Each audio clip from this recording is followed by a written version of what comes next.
Guardians of the Galaxy was considered a risky proposition for Marvel Studios, even after the runaway success of their cinematic universe-building films like Iron Man and the Avengers. These characters hang around in outer space. There are aliens on the team. There's a talking raccoon. So it was nothing short of incredible when Guardians of the Galaxy earned nearly $800 million and a 91% on Rotten Tomatoes. A big part of James Gunn's action comedy masterpiece depends upon the charisma of Chris Pratt, who leads the team as Peter Quill, the film's relatable half-earthling who rocks badass tunes in his headphones while kicking ass as Star-Lord. It may seem crazy to think about now, but at the time, Pratt was mostly known as lovable doofus and mouse rat frontman Andy Dwyer on NBC's Parks and Recreation. Marvel took quite a gamble on the actor, whose commitment to the role was so full on, he even got into action hero shape. There were, of course, dozens of actors lining up for the lead in Guardians of the Galaxy. In this video, we'll tell you about 18 actors who were almost Marvel's Star-Lord. Joel Edgerton. Almost movie news sites were focused on the casting underway for the newly reinvigorated Star Wars franchise. Prequel veteran Joel Edgerton, who co-starred with Chris Pratt in Zero Dark 30, was on the shortlist for Star-Lord. His name was included in a Deadline report listing various actors thought to be screen testing. Jack Houston. Jack Houston was also on that list. The acclaimed actor is no stranger to wearing a mask, having risen to prominence as haunted World War I veteran turned organized crime sniper Richard Harrow on Boardwalk Empire. The English actor did land the lead role in another comic book film, a proposed reboot of The Crow. He left the long-in-development project in 2015, chalking it up to scheduling conflicts. Joseph Gordon-Levitt. The man who was sort of Robin in The Dark Knight Rises is said to have auditioned and screen tested for Star-Lord. Several reports suggest that Ant-Man came down to him and Paul Rudd, so we know he's somebody Marvel continues to think about. Jim Sturgess.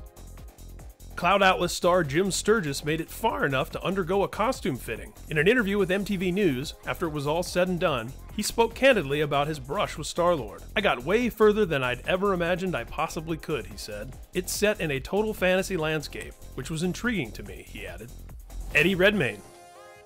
Eddie Redmayne went from starring opposite Michelle Williams in My Week with Marilyn to suddenly having his name thrown around for not one but two different Marvel comic book roles. His name appeared on the short list of actors said to be testing for Guardians of the Galaxy, as well as in casting reports about potential actors for supporting roles in Sony's sequel to The Amazing Spider-Man. In 2015, he told The Sun, "I am an absolute geek. I have auditioned for many of those roles." Garrett Hedlund.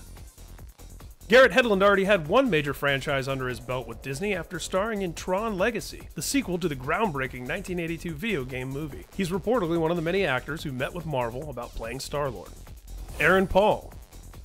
From the blues of Tron to the blues of crystal meth, Breaking Bad badass Aaron Paul was one of the actors who auditioned and screen tested for Guardians of the Galaxy, according to Teen.com. It seems like he has to join the MCU eventually, right? Lee Pace. Lee Pace spent a lot of time in the makeup chair to play a Middle-earth monarch in the Hobbit films, and as Kree Meanie Ronan the Accuser in the first Guardians movie. But he initially auditioned for the mostly makeup-free role of Peter Quill. It's not unlike the Dark Knight trilogy's Cillian Murphy, who first auditioned to play Batman. Cam Gigandet. Two-time MTV Movie Award nominee Cam Gigandet was another guy in the running. He would have put those Never Back Down and Twilight fighting skills to use. Sullivan Stapleton. If he'd won the part of Star-Lord, Australian actor Sullivan Stapleton could have put it next to 300 Rise of an Empire on his resume, making him a two-time comic movie actor. John Krasinski. Chris Pratt wasn't the only comedic actor looking to make the jump from a mockumentary-style NBC hit to the Marvel Cinematic Universe. John Krasinski, best known as Jim from The Office, was close to landing the role of Captain America. He also auditioned and screen tested for Peter Quill in Guardians of the Galaxy. Michael Rosenbaum. Michael Rosenbaum was another actor looking to make the transition from the small screen to the big screen. If he'd gotten the Star-Lord role, that may have eventually eclipsed his much-beloved portrayal of Lex Luthor on TV's Smallville. Jensen Ackles. Speaking of Smallville, Jensen Ackles tried out for Star-Lord too. No stranger to sci-fi, the Dark Angel actor is of course best known for the long-running Supernatural. Chris Lowell.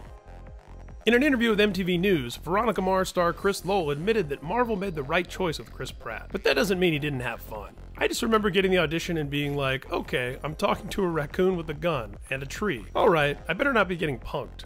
Let's go." Wes Bentley. Wes Bentley made it to movie outer space eventually, though Peter Quill certainly had more fun than Bentley's character in Interstellar. The Hunger Games and American Beauty star was another actor who reportedly screen tested for Star-Lord. Logan Marshall Green. Prometheus star Logan Marshall Green didn't get the Star-Lord gig, but he did find his way into the MCU eventually. The Tom Hardy look-alike was cast as Spidey villain the Shocker in Spider-Man Homecoming. Well, he was, spoiler, the first Shocker. James Marsden.